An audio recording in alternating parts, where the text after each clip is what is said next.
Santhal Pargana rain professor को मेना ऑलचिकी लागू लेन खाय 100 बछर को तायमोगा नवा इदरे के मेना नवा तो अको अडी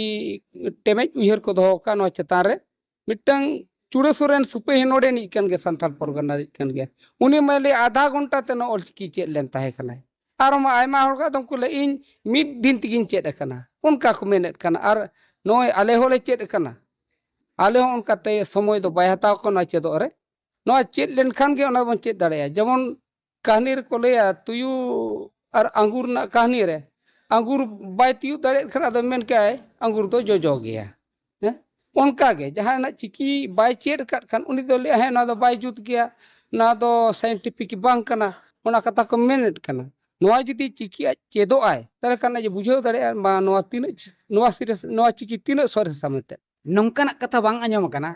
बिना चिकिती मिट्टे 8 शेड्यूल रे पारसी सेलेदोआ तेहेन सानताड़ी पारसी लही तो सोरेस ऑलचिकी ताहे कानते तेहेन सानताड़ी पारसी दो मिट्टे अड़ी उतनोना पारसी लेकाते लेखा कना और ओना रे जथात सोरेस लिपि ऑलचिकी नवा पासनाव कना और जथात नवा गे मिट्टे नवा तगे पुष्टो दाड़े नवा सानताड़ी पारसी ओना लेकाते नवा तको बचाव तुड का बांग पुष्टो लेकान कथा गे बनु नौकान सोरेस लिपि दो धरती रे बनु लेका गे बुझेत कना नुना चेहरा और नवा तो जहां बांग को बड़ा बेस्टिक जहां बेस्टिक बांग को जमेट का उनको को विरोधा बांखान बेड़बा एड़बा एमानते कथाए को ऑलचिकी तो लागू जरूर अडी लगती केना मिटटेंग पारसी से मिटटेंग जाति जुदी मिटे जियड़ दोय खान मिटे लिपि तला तेगे प्रोफेसर को मेन कि अगर ऑल चिकी लागू कान खाय 100 साल मुंग तायम मुआ से 100 साल आरबन माडंग तायम दो बांग अडी लोगो ती नेडे चेरे दुपुर पे दो जोहार इया ᱧᱩᱛᱩᱢ ᱫᱚ सुभाष चंद्र मांडी और एसेका झारखंड पार्षद मेन्दो Adivasi socio educational and cultural association Jharkhand state president Kanai और नोआ तेहन नोआ जामचाड़ा रेना दुलड़ी नगर भवन रे डमन साहू सुमीरा साई शेरमा पूरा जन्म माहा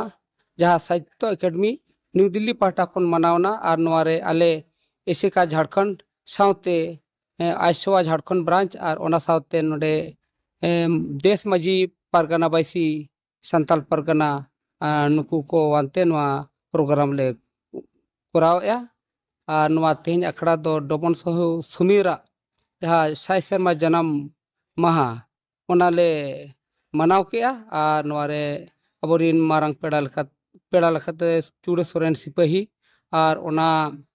डमन सहु सुमीरिन गड़म कोड़ा पोसर किशोर और उनिरिन बार हो बारया बया किन हेजा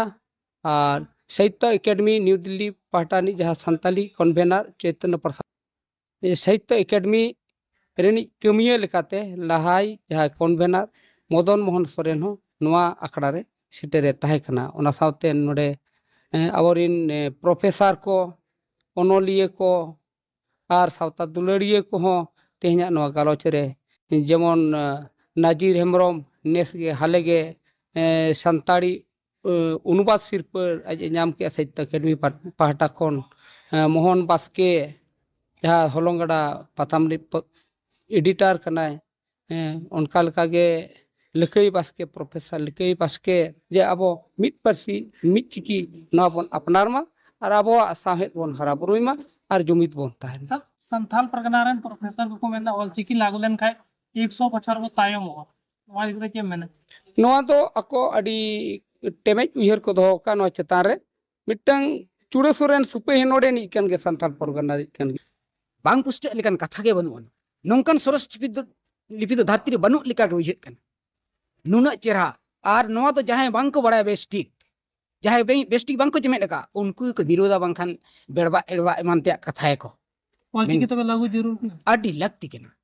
मिटटेंग पारसी से मिटटेंग जाति जुदी मिटे जियड़ दोय खान मिटे लिपि तला तेगे अच्छा प्रोफेसर को मेन कि अगर ऑल चिकी लागू कान खाय 100 साल मुंग तायम मुआ से 100 साल खेला स्पोर्ट आलो बंद होय नोआ ताड़ी बड़ी होकन तबना जहां दिन लाभ नसाय ओना तो बांग हुय कना बड़ी के चलन कान तबना बात ओनाते थोड़ी प्रोग्राम आलो बन सपना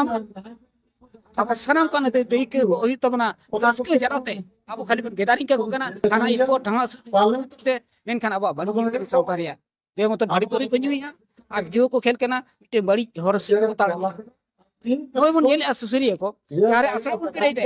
असड़ा पेरे ठीक तो को तेमे नहीं तो कुछ को कना मेनखान उनको पठुआ दो ओकार को सेनोग कना तेन दो बोर्ड कैंप मेना तलेया ए हाड़ी स्पोर्ट प्रोग्राम मेना तलेया उनका मिन कते उनको ऑक्टो के बांग को कुलो दाड़े कना सिला के बको ᱧᱟᱢᱮ